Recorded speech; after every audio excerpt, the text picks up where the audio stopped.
தேவன் நம்மை தேடுகிறாரு, நாம் அவரை தேடுகிறோமா?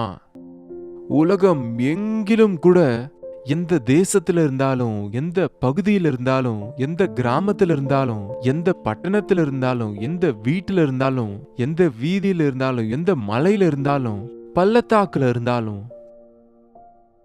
யாராவது என்னுடைய வார்த்தையை கேட்டு நடுங்குகிறவன் இருக்கிறானா? யாராவது என்னை தேடுகிறவங்க இருக்கிறாங்களா? யாராவது உத்தமமா இருக்கிறாங்களா?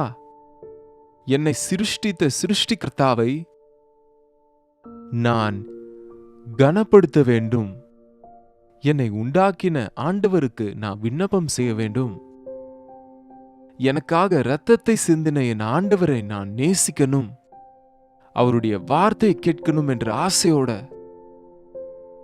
உத்தமமா இருப்பதற்காக முயற்சிக்கிறவங்க யாராவது இருக்கிறாங்களா?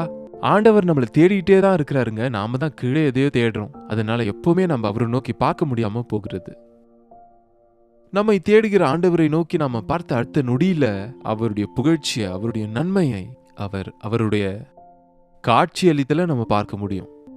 நீங்க அழுது கொண்டு இருக்கும்போது, நீங்க வேதனையில இருக்கும்போது, நீங்க பஞ்சத்துல இருக்கும்போது, கஷ்டத்துல இருக்கும்போது, உங்க பிள்ளைகளுக்காக நீங்க அழுது கொண்டு இருக்கும்போது, உங்க பிரச்சனைகளால நீங்க உடைக்கப்பட்டு நீங்க அழுது கொண்டு இருக்கும்போது, உங்க வியாதியில நீங்க புலம்பிக் கொண்டு இருக்கும்போது, ஆண்டவர் உங்களையே தான் பார்த்துட்டு இருக்காரு. உங்களை சுகப்படுத்தும்படியாக, உங்க கண்ணீரை துடைக்கணும்னு, உங்க ஜெபத்துக்கு பதில் கொடுக்கும்படியா, உங்க பிரச்சனையில இருந்து உங்களை வெளியே கொண்டு வரும்படியா. ஆனா நீங்க ஆண்டவரை நோக்கி பார்க்காம, ஆண்டவருக்கு ஜெபம் செய்யாம மருத்துவர்களை நம்பிட்டு இருக்கீங்க. உங்க துக்கத்துல மூழ்கி போய் உங்களுக்குள்ள நீங்களே உடைந்து போறீங்களே தவிர, என்னை சுகப்படுத்துகிற ஆண்டவர் இருக்கிறாரு, என் ஜெபத்துக்கு பதில் தருகிறவர் இருக்கிறாரு, எனக்காக ரத்தம் சிந்தின ஆண்டவர் எனக்காக இருக்கிறார் என்ற ஆலோசனை உங்களுக்கு வந்தா, அற்புதங்களை உங்க வாழ்க்கையில பார்க்க முடியும்.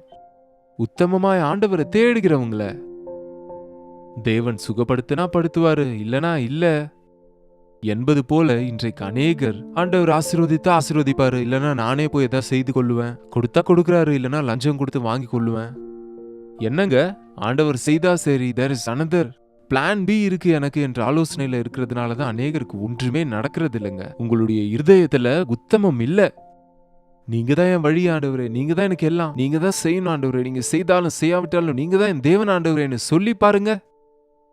உங்களை பலப்படுத்துவாரு, உங்க கண்ணீரை துடைப்பாரு, உங்கள் இதய வாஞ்சைகளை நிறைவேற்றுவாரு.